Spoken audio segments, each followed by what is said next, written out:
Vamos a escuchar el bumper de Mujer de Virtud. Adelante. Valiosa, trabajadora, buena administradora, generosa, temerosa del Señor, sabia, alegre, un regalo de Dios. Su belleza fluye del interior. Así es, una mujer de virtud.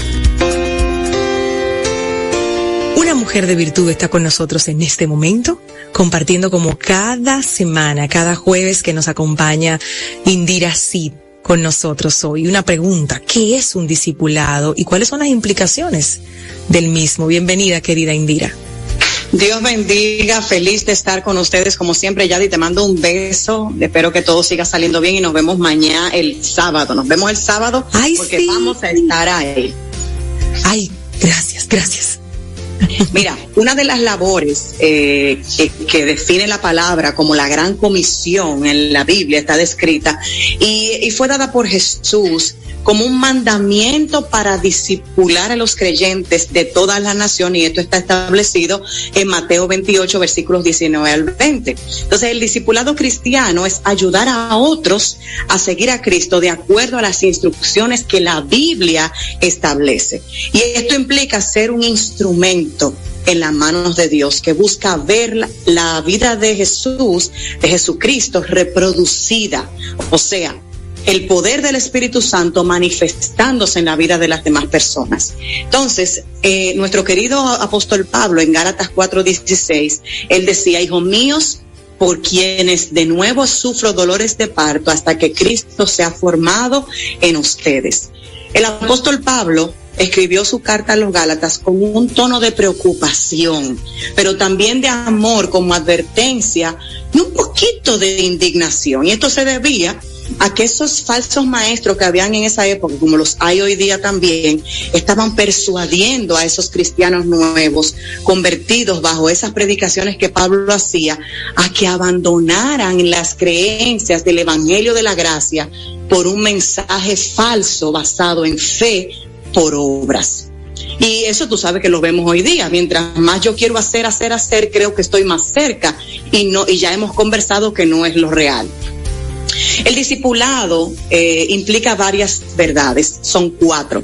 Número 1, implica una crianza espiritual. Y tú dirás, bueno, pues yo soy una gente grande, creo que me van a criar. Sí. Pero bueno. Exacto. Pero Pablo a sus discípulos le llamaba hijitos, le llamaba hijos. Y él usa esa palabra en un contexto para hablar de un hijo en la fe, una persona en la que tú te has invertido desde que es un bebé espiritual, como lo llama la palabra, y va pasando por la adolescencia espiritual hasta que es un adulto espiritual que tiene una fe sólida. ¿Ok? La segunda verdad es que el discipulado implica una mayordomía personal. Y tú dirías, pero ¿por qué mayordomía? Cuando él dice hijos míos, que es la segunda palabra que habla en este mismo versículo de Gálatas 4:19, pudiéramos decir que las ovejas no son nuestras, los hijos no son nuestros, son de Dios, quien las compró a precio de sangre. Lo que nosotros no debemos es de caer en tener una idea posesiva de los miembros del cuerpo de Cristo. ¿Ok? Él lo decía porque era su discípulo, era su hijo espiritual, por lo tanto era su mayordomía, su responsabilidad administrar lo que le daba a ese discípulo. La verdad número 3 es que el discipulado implica un gran esfuerzo. El discipulado implica entrega de ambas partes, pero sobre todo de la persona que está recibiendo la instrucción para poder hacer la transformación que Dios quiere en él y a través de él. El discipulado no es algo pasivo o que viene automáticamente. Dios es el que produce el crecimiento y las transformaciones en el corazón humano, pero lo hace a través de los medios que él decide hacerlo. Antes ya hemos hablado de la paciencia, hemos hablado de los procesos, y esos más o menos son los que Dios va usando para trabajarnos a nosotros. Y la última verdad es que el discipulado sucede y se completa cuando Cristo se ha formado en otros. Todo el mundo puede hacer un discipulado, tener un discipulado. No todo el mundo puede tener un discipulado. Para tú tener un discipulado tienes que haber sido Tienes que haber recibido al Señor primero. Segundo, tienes que estar bajo la guianza y la supervisión de alguien, porque tú estás lidiando con almas. Y si tú allí vas a entregar información que es tuya, no es bibliocéntrica, cristocéntrica, entonces pasa a lo que hablaba Pablo al principio. Él estaba tratando de disuadir de que las falsas enseñanzas de los falsos maestros se impusieran en esos bebés espirituales. Entonces, por eso dice que Cristo se ha formado en ustedes. Así finaliza Gálatas 4:19. Esa es la meta en la vida cristiana. Primero para nosotros, o sea, yo tengo que estar dando testimonio para poder entonces impartir un discipulado en otras personas. La meta principal en nosotros no debe ser ser mejor predicador, el mejor pastor, no, es ser un mejor esposo, una mejor esposa, una mejor madre.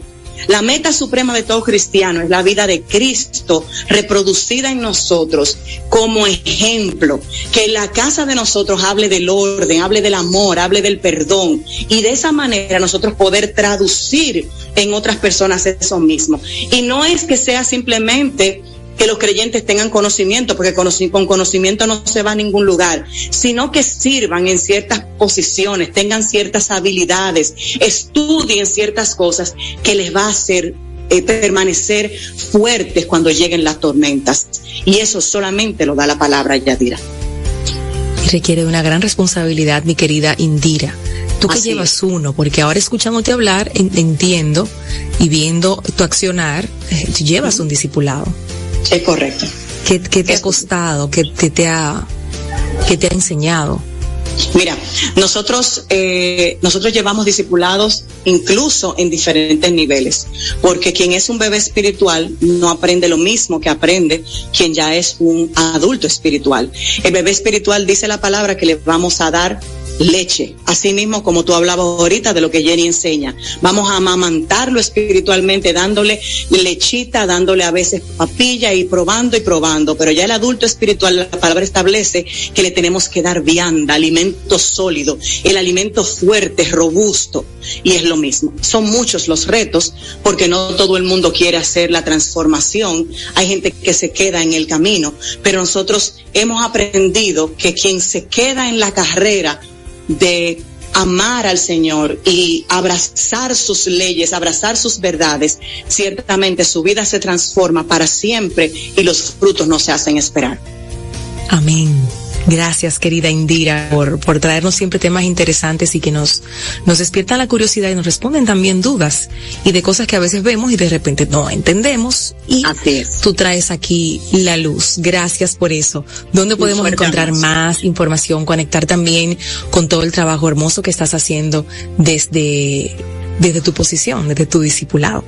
Claro que sí, yo estoy como Indira Cid en todas las redes, pero también me pueden buscar como el nombre del segmento Mujer de Virtud RD, que es donde compartimos la parte ministerial. En Indira Cid compartimos la parte profesional, y puedes contactarme siempre al 829-407-6829, repito, 829-407-6827. Mis redes las manejo yo, me gusta decirlo.